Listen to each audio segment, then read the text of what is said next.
છેલ્લા ઘણા સમયથી સુરતીઓને નકલી પનીર ખવડાવતી સુરભી ડેરીનો ભાંડો ફૂટ્યા પછી પણ ડેરી સામે કોઈ કાર્યવાહી કરી ન હતી. ગઈકાલે ગંદકી મુદ્દે ડેરી બંધ કરાવી હતી, પરંતુ રાત્રિએ ફરી ડેરી શરૂ કરી દેવામાં આવી હતી.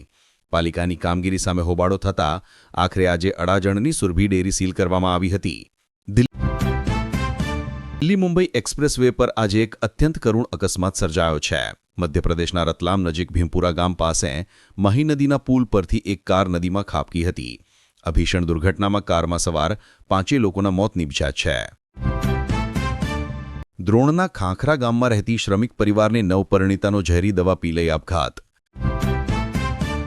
જામનગર જિલ્લાના કાલાવડ તાલુકાના ટોડામાંથી તાજેતરમાં થયેલા કેબલની ચોરીનો ભેદ ઉકેલાયો છે અને પોલીસે તસ્કર ગેંગના 6 સભ્યોની અટકાયત કરી લીધી છે, જેણે મિતાણાની પણ ચોરી કરી હોવાની કબૂલાત આપી છે. વડોદરા બસ ડેપો પરથી પકડાયેલા 8 કિલો ગાંજાના કેસમાં પોલીસે ગાંજો મંગાવનાર સુરતના કેરિયરને ઝડપી પાડ્યો છે.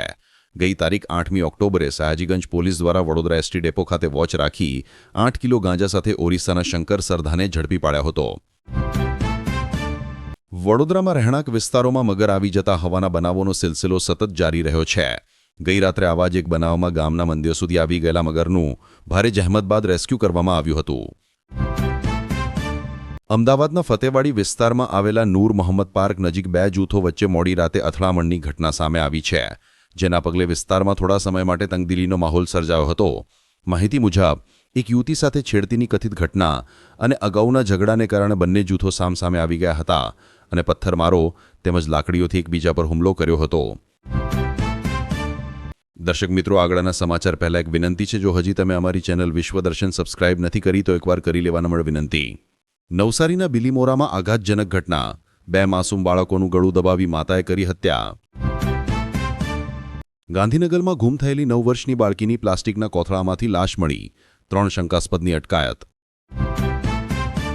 પ્રધાનમંત્રી કિસાન સન્માન નિધિ યોજનામાં ખેડૂતો ખોટા લાભાર્થી બની બેઠા હોવાનું માલુમ પડ્યું છે, જેના કારણે કેન્દ્ર સરકારે સ્પષ્ટ નિર્દેશ આપ્યા છે કે જ્યાં સુધી અરજીની પૂર્તતા નહીં ચકાસવામાં આવે ત્યાં સુધી હપ્તો ચૂકવાશે નહીં.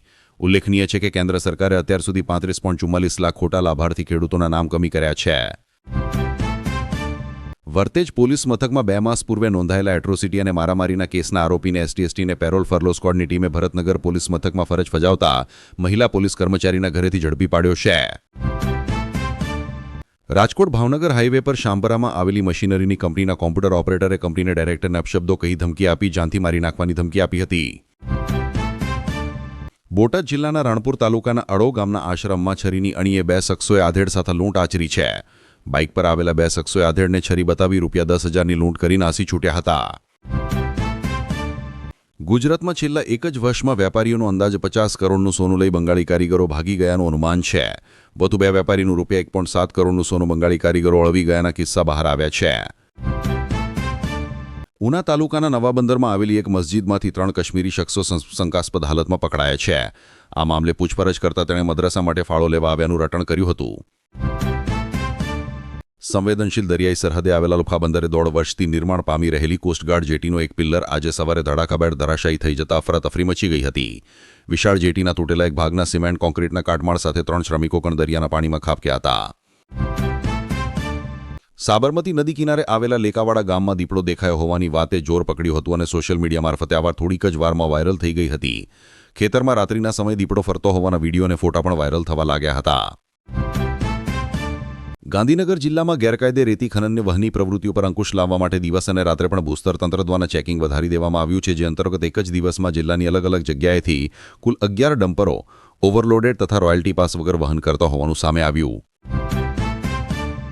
બિહાર વિધાનસભા ચૂંટણીમાં ફરી એકવાર એનડીએની સરકાર બનવા જઈ રહી છે. ચૂંટણી પહેલા સત્તાવિરોધી લહેર અને મહાગઠબંધન દ્વારા કમજોર કડી તરીકે ચિતરાઈ ગયેલા નીતિશ કુમારે ચૂપચાપ અનોખી વ્યૂહરચના અપનાવીને બાજી પલટી નાખી. બિહાર વિધાનસભાની ચૂંટણીમાં એનડીએ ભવ્ય વિજય તરફ આગળ વધી રહ્યું છે. 200થી વધુ બેઠકો પર બળદ જાળવી રાખવાને કારણે બીજેપી અને જેડીયુ બંનેમાં ઉત્સાહનો માહોલ છે. જોકે સૌથી મોટો પ્રશ્ન એ છે કે મુખ્યમંત્રીનું પદ કોણ સંભાળશે.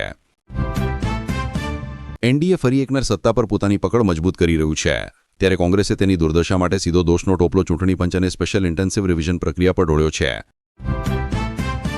અમૃતસર દિલ્હી હાઈવે પર શંભુ બોર્ડર શુક્રવારે સવારે 7 વાગ્યાથી બંધ કરવામાં આવી હતી અને સાંજે 6:30 વાગ્યા સુધી બંધ રહેશે. કોમી ઇન્સાફ મોરચા અને ખેડૂત સંગઠનો દ્વારા શંભુ બેરિયરથી વિરોધ કૂચની જાહેરાત બાદ પંજાબ અને હરિયાણા વહીવટીતંત્રએ આ નિર્ણય લીધો હતો. દિલ્હીના લાલ કિલ્લા પાસે થયેલા ભીષણ કાર બ્લાસ્ટના માસ્ટરમાઇન્ડ મનાતા ડોક્ટર ઉમર મોહમ્મદ વિરુદ્ધ સુરક્ષા એજન્સીઓએ મોટી કાર્યવાહી કરી છે. આતંકવાદ વિરુદ્ધ ચાલી રહેલી કડક મુહિમના ભાગરૂપે સુરક્ષા દળે શુક્રવારે ડોક્ટર ઉમરના પુલવામા સ્થિત ઘરને નિયંત્રિત આઈઈડી વિસ્ફોટથી ધ્વસ્ત કર્યું. પાકિસ્તાનમાં ન્યાયતંત્રની સ્વતંત્રતાને નબળી પાડતા વિવાદાસ્પદ 27માં બંધારણીય સુધારાને પગલે મોટો રાજકીય અને બંધારણીય સંકટ ઊભું થયું. અમેરિકા દ્વારા જંગી ટેરિફ લાગુ કરાવવા છતાં 2027માં 6.50% આર્થિક વિકાસ દર સાથે ભારત આગામી 2 વર્ષ G20 દેશોમાં સૌથી ઝડપથી વિકસતું રાષ્ટ્ર બની રહેશે. ભારતમાં કપાસનું ઉત્પાદન 2% ઘટીને 30.5 મિલિયન ગાંડાલ થવાની ધારણા છે. ભારતમાં ઓછા ઉત્પાદન અને શૂન્ય આયાત ડ્યુટીને કારણે આ વર્ષે કપાસની આયાત રેકોર્ડ સ્તરે જઈ શકે છે. દર્શક મિત્રો, આજના સમાચાર અહીં પૂરા થાય છે. તમે કયા જિલ્લામાંથી અમારા સમાચાર સાંભળો છો એમને કોમેન્ટ્સમાં જણાવો. દરરોજ સમાચાર સાંભળવા અમારી ચેનલ વિશ્વદર્શનને લાઇક કરો, શેર કરો અને સબસ્ક્રાઇબ જરૂર કરજો. મળીએ કાલે નવા સમાચાર સાથે.